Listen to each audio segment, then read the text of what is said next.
50 वर्ष आमच्या बापदादांनी वाट पाहिली, मात्र या हरामखोरांनी गुजरातला पाणी देण्याचा जो घाट घातला आहे, केंद्राने प्रकल्प रद्द करण्याचं धरण 54 वर्षात फक्त 10 वेळेस भरलं.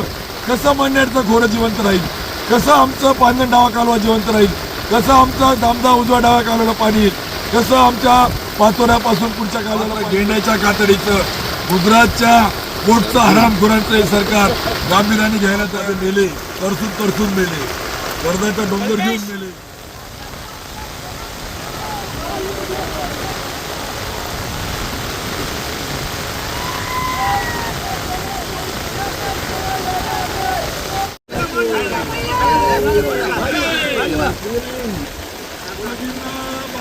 अरे बात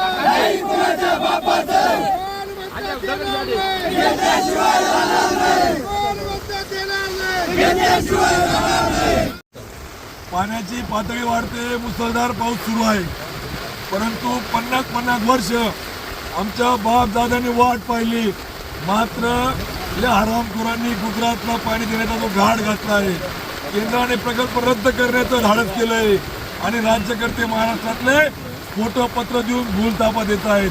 मात्र आता आमची ही पिढी या भूलथापांना बळी पडणार नाही. आमच्या हक्काचं नार पारचं पाणी आता गुजरातला वाहून जातंय.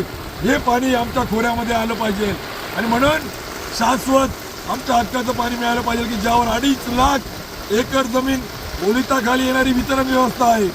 22 टीएमसीचं धरण 54 वर्षात फक्त 10 वेळेस भरलं. कसं मंडळचं घोडं जिवंत राहील, कसं आमचं पांजण डावा कालवा जिवंत राहील, कसं आमचा दामदा उजवा डावा कालव्याला पाणी येईल, कसं आमच्या पाचोऱ्यापासून पुढच्या कालव्याला पाणी येईल.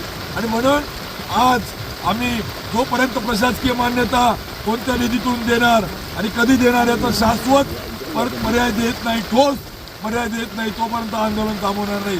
कारण की यापूर्वी आम्ही निदर्शनं केली, आंदोलनं केली, आम्ही त्या ठिकाणी प्रतिकात्मक पुतळे जाळले, ट्रॅक्टर रॅली काढली, आम्ही सरकारला वेळोवेळी इशारा दिला. मात्र गेंड्याच्या कातडीचं गुजरातच्या पोटचं हरामखोरांचं हे सरकार गांभीर्याने घ्यायला तयार नाही. आणि म्हणून हे आंदोलन आम्ही या ठिकाणी चालू ठेवणार जोपर्यंत आम्हाला प्रशासन, मंत्री महोदय, सचिव शाश्वत कोणत्या निधीतून कधी प्रशासकीय मान्यता देणार याचं ठोस उत्तर देत नाही, तोपर्यंत हे आंदोलन थांबणार. बघा, असे आमचे बापदादे मेले, तरतूद मेले, कर्जाचा डोंगर घेऊन मेले, पाऊस मुसळधार मेले. आणि मग त्या ठिकाणी त्या पद्धतीने मरण्यापेक्षा संघर्ष करत मरण आलं तरी आम्हाला चालेल. आम्ही मरण्याला घाबरत नाही. आमच्या गिरणा खोऱ्यासाठी आम्ही त्या ठिकाणी ठरवलंय की आता थांबणे नाही.